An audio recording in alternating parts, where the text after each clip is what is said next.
Thanks for checking out this episode of Protein with Tim. And today we are talking about testing weeks, and are you hiding from the truth is the main hook here. So we run a testing week at my gym, and I know a couple of other gyms do that as well. So we do a program for 12 weeks, and then we'll test our results at the end of it just to see kind of how we went, what the results have been, and what we need to improve on. So if you guys get any value out of this podcast, make sure you share it with a friend or share it to your story on a relevant social media platform. So, testing week kind of brings up mixed emotions for people. Some people are scared. Some people are excited. The people that are scared are mostly scared because they feel like they haven't improved, okay? And it's just this like a deep feeling from within that, I'm going to let people down, or the coach is going to be annoyed at me, or I'm going to look like a fool, or I'm going to look pathetic, or like insert some other, bullshit mindset excuse. So I talk about it like very bluntly because I've been doing this for 13 years. So I've seen everything, and, I've seen every excuse, and I've heard every excuse, and that's cool. Like, no one's really going to think any poorly of you if you don't do well on a testing week, if you do one wherever you are in the world. So I just want to go through what the benefits are, how it's different for us this time, and, what it means if you didn't progress. So the main benefits of testing week is you can examine the results of your previous training block, okay? And then, if the results are not where they want to be, you can actually analyze and say, all right, so, my back squat didn't go up. What could be the cause or the issue that my back squat didn't go up? And I'll go through to some of the reasons later. But the next one is it sets a baseline for the work ahead. Especially new people, they'll come into my gym and they'll say, hey, I don't know what numbers to do on X because I don't know my max. And you kind of explain to them to feel it out, and then, go out of RPE or rate of perceived exertion, and they kind of don't get it. So when we go to percentages, it's a really easy way to just work out where you're at. So you can, have a really good next training block. But a lot of the same people that say that kind of stuff are the people that are really scared to test, and they don't test, which is just a conundrum because you need to know your numbers so you can have a really good testing week if you're doing percentage-based training. And then the third main reason of testing week is, numbers don't lie. You can't really cheat the numbers. And if the numbers go up or down, it just is what it is. The second teaching point I want to get through here, guys, is how it's different this time for us is we've gone for a pick your poison style. So Monday, Wednesday, and Friday, you can pick back squat, front squat, deadlift, sumo deadlift, one of those.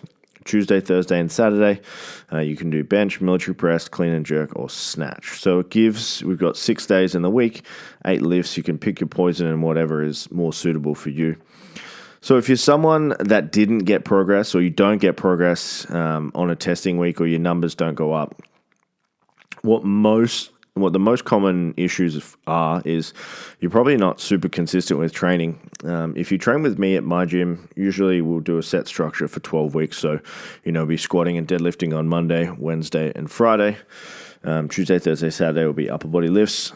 So if you didn't consistently train on those days, it's probably going to be pretty hard to make gains in those lifts. If you're someone that mixes it up and trains on different days every week, then, that's just inconsistency as well. The second reason is you probably didn't stick to the program. So, an educated strength coach like me, we write programs based on a 12-week progression. If you're someone that jumps around, doesn't follow the percentages, doesn't follow the RPE, doesn't follow the tempo, doesn't follow the time and the rest and all these types of things, it's going to be quite hard to make gains, because after you get out of the beginner phase of lifting and you get to the intermediate and advanced, you have to be more on it, you have to be more dedicated, you have to be more consistent, and all these types of things like not following the program, they do catch up with you in testing weeks. The third reason here is poor nutrition. So to make gains, you need to have your nutrition dialed in, especially for strength and muscle gain as well. It's quite hard to make strength gains in a deficit. It's not impossible, but it's harder, depending on who you are. It's impossible to make muscle mass gains in a deficit as well. The fourth reason is poor recovery. So there is a such thing as training too much as well.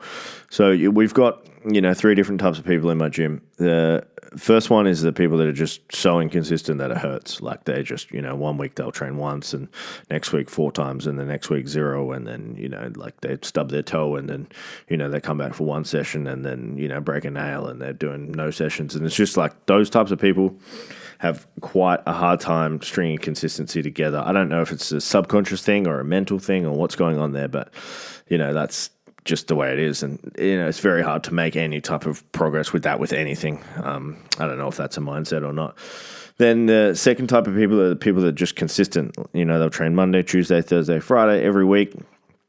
4 sessions, hit the numbers, and then they just make steady gains forever.